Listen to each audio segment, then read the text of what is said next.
Hi folks, it's Mr. Robeson here. We are working on calculus today. This is linear approximation and differentials. This is all stuff you have done before. We're just trying to give a fancy name to it, so don't let it intimidate you. All right, so first up, this is the essence of what these problems are. Tangent line approximations. So we want to find the tangent line to f of x equals 1 plus sine of x at the point 0, 1. All right, well, we've got the point already. We need a slope. To get the slope, we take the derivative. So we need to find f prime of x. Well, the derivative of 1 is 0, the derivative of sine is cosine. I know, some of you don't like trig, it's going to be okay. Now we're going to plug in our x value. F prime of 0 is cosine of 0. Cosine of 0 is just 1. So that means our slope is going to be 1. So that means our equation is y minus the y value equals our slope times x minus the x value. We can clean this up a little bit because we're actually going to use it to do stuff. The way we clean it up is we just add the 1 over.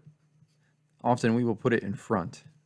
It doesn't really matter if you put it in front or in back. It doesn't really matter if we still have this minus 0 here. We can distribute the 1 if we want. It doesn't matter. But here's our tangent line.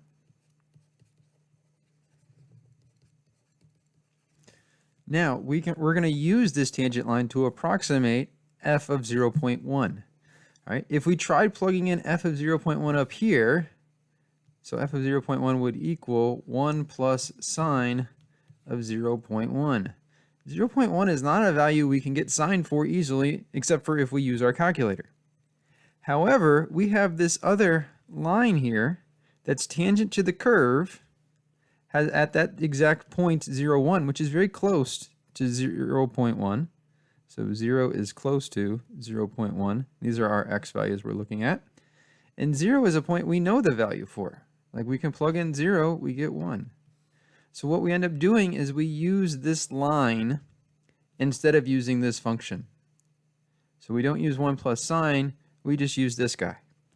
So we're going to say that this is approximately equal to 1 plus 1 times 0.1 minus 0. All right, so we're just going to get, so that's going to be 0.1 times 1.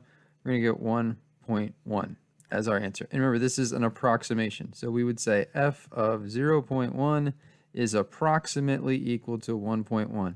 If we use an equal sign here, they're going to mark us wrong on the AP exam. All right, here, 0.5. All right, well, that's still kind of close to 0. It's not great, but it's better than, say, some other values we have.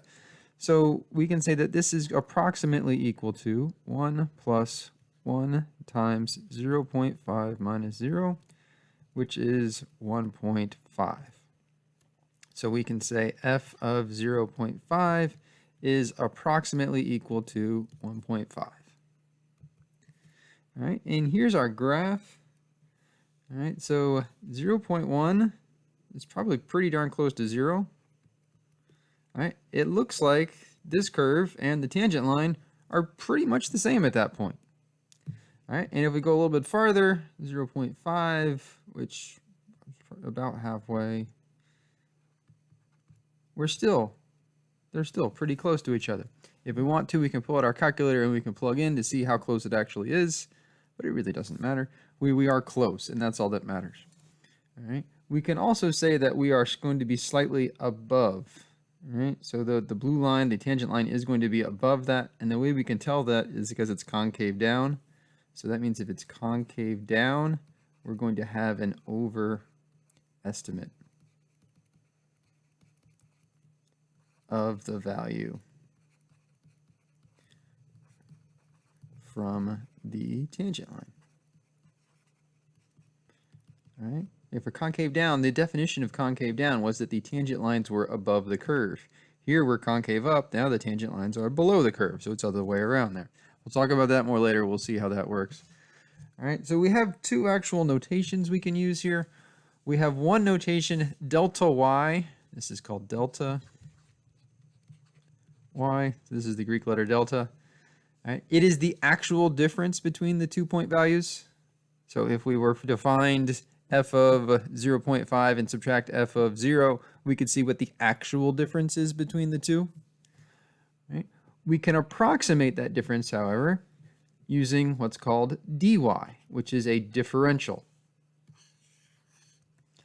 All right? dy is equal to f prime of x times dx. The way we get that is, well, this is unofficial, but it works. We just take this dx and just kind of move it over here. And then we've solved for dy. And dy is usually a pretty good approximation of delta y, the actual difference in the y's. All right? And the dx here is just the same thing as delta x. We can find that. That's pretty easy. They're just giving us two x values, and it's the difference between those two x values. All right? Now, once we get this differential, this dy, we can use it to approximate the function at another x value. We just add to it the original y value, and that gets us our approximation. So how are differentials and linear approximations different? Well, they're not. All right? So if we're doing differentials, we just said that the function at x2 is equal to the function at x1 plus dy. All right? And we're trying to approximate the function at f2. Well, at x1, that's just our regular old y value. And our dy, we can say is f prime at the x we know times the dx. All right? And the dx is just the difference in the x values. So it's really just y plus the derivative at the value we know minus the difference, or times the difference. All right? Or we could say f of x sub 1 if we want the original x value we know. Now, if we look at the tangent line, so that was differentials. If we look at the tangent line, we get the equation for our tangent line. The way we get it is by finding the slope, right? The derivative at the x value we know. All right, we get the difference of the x's. We move the minus y1 over to the other side, so it's y1 plus that. All right, y1 is just the original function value. All right, our slope here is the derivative. And the difference in the x's, like we're going to plug in the x2 to approximate, is that, and these two expressions are exactly the same. All right, so we don't have to try and go through this differential process or think of it as differentials if we don't want to. We can always just think of this as finding our tangent line. All right, so differentials is what's going on, but what we're actually going to do is just find the tangent line. That might come in handy if you're into Calc 3 at some point. All right, so here's just our quick step guide. So we want to find the equation of the tangent line at the given point, or at an easy point close by. Sometimes they won't give you a point, but you can just figure out, hey, I can find the value at this point. So in order to do that, sometimes we'll have to find an expression for f of x. We'll have to take its derivative. We'll have to plug in that easy x value to get the slope, and we'll have to make the equation. This is all stuff we've done before. Once we get that equation, then we're going to plug in the actual x value that you want to find at. So here, for instance, square root of 16.5. So I could say the actual x value I want, my x2 as I was calling it, would be 16.5. The x value that I can find the square root of pretty easily is 16. And then my function here would be the square root of x. Right? So if I plugged in x1, that'd be the square root of 16. If I plugged in x2, that'd be the square root of 16.5. So what we are trying to do is we are trying to find f of x2, which is 16.5. Right? We're not going to find out what it equals. We're going to find out what it's close to. All right? So now the way we do that, so we've got an expression. We need to take its derivative. So we need to find f prime. All right? Well, square root of x is x to the 1/2. So that means f prime of x is 1/2 x to the negative 1/2, or 1/2 square root of x. Hopefully you're getting to the point where you can just say the square root of x is 1/2 square root of x because you've seen it enough. So there's our derivative. Now we're going to plug in the easy x value that we know, 16. So we can find f prime of 16 is 1/2 times the square root of 16. Square root of 16 is 4. 2 times 4 is 8. So we get 1/8. All right, that's our slope. Now we can make our equation. All right, well, actually, we don't have the point yet. So we also need the point. So the point is what happens when we plug in the easy value. So we want, what's f of 16? Well, it's just the square root of 16, so it's 4. So we get the point 16, 4. All right, now we've got our point, we've got our slope, we make our line. So we say y minus 4 equals 1/8 x minus 16. or in other words, y is equal to 4 plus 1/8 x minus 16. All right, so if we want to approximate f of 16.5, then we would have f of 16.5 for the y is approximately equal to, don't forget to use this sign and not the equal sign, 4 plus 1/8 16.5 minus 16. All right, so this is going to be 1/2. 1/2 times 1/8 is 1/16. So we're going to get here that this is 4 plus 1/16. All right, now let's see how close that actually was. So let's get our calculator out. Found my calculator. Here it is. Now we want the square root of 16.5. Gets us that. It's 4 point something. All right, but now what's 4 plus 1 divided by 16? So they're both 4.062, 4.062. So to the first 3 decimal places, they are matching. Pretty darn close. All right, pretty darn close. Well, we got 4.0620 for the actual answer. 0620. Our approximate answer was 4.0625. So that is a difference, a delta y, the difference in y of 0.0005. That's a very small difference. All right, so we're doing pretty well. All right, now do we think our answer is an overestimate or an underestimate? Well, we can look at the actual answer, and we can look at our answer, and we can say our answer is bigger. So this, our answer from our approximation, would be an overestimate. All right, and now if you think about the square root graph looks like that. It's concave down. So this tangent line is going to be above the curve. That means we have an overestimate.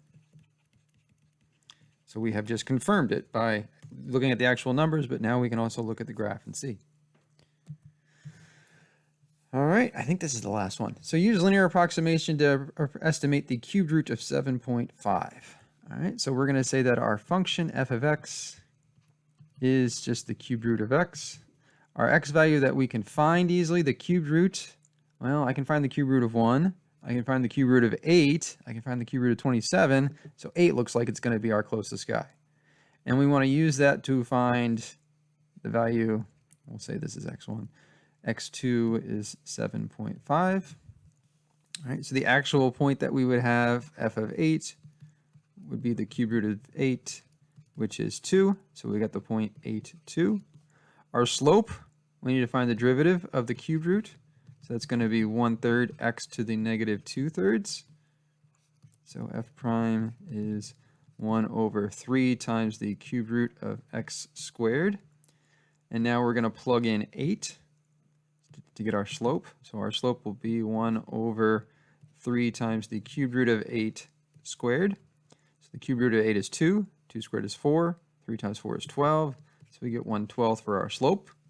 So taking our point and our slope together, we get y minus 2 equals 1/12, x minus 8. Switched them there.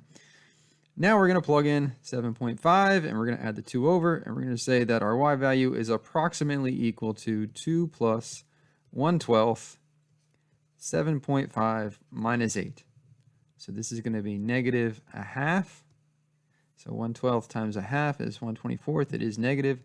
So our approximate value of the cube root of 7.5 is going to be approximately 2 minus 1/24. All right, what's the sign of the second derivative? So we want to know if it's an overestimate or an underestimate. So if we take the second derivative, so we can just take the derivative from here. So f double prime of x will be, so negative 2/3 times the 1/3 is negative 2/9. X to the negative, subtract 1 from that, that's going to be 5/3. All right, if we plug in a positive number here, the cube root here is going to be positive. Raised to the 5th is going to be positive. But this negative 2/9 out here is going to make this less than 0. for any x greater than 0, really. All right, so that means we are going to be concave down. So that means this will be an overestimate. All right, we've looked at all concave down so far. Let's see what happens over here with this guy. All right, so I think this is the last one. So suppose we know, and this is how they like to do it on the AP exam. They give you either an awful equation or they don't even give you the equation and ask you to do it. So suppose we know P prime of 2 is 3 and P of 2 is 1. Approximate P of 2.2. All right, well, we're just going to use these two things to make our equation. We can say y minus 1 equals our slope, 3, times x minus 2. Hopefully x is our variable. All right, and then we'd get that y is equal to 1 plus 3 times x minus 2. So now if we want to approximate P of 2.2, we're just going to plug in 2.2. So we get 1 plus 3 times 2.2 minus 2. So this is just 0.2 in here, times 3 is 0.6, plus 1, and we get 1.6. All right, so we get that P of 2.2 is approximately equal to 1.6. All right, now we're told that the second derivative is greater than 0. That means it's concave up. That means our tangent line is below the curve. So that means our tangent line value will be below the actual value. So that means we have an underestimate. So this is underestimating. The actual value will be bigger than 1.6. All right, so that is how linear approximation works. We just find our tangent line and we plug into our tangent line. Don't forget to use your approximately equal to symbol. All right, very important.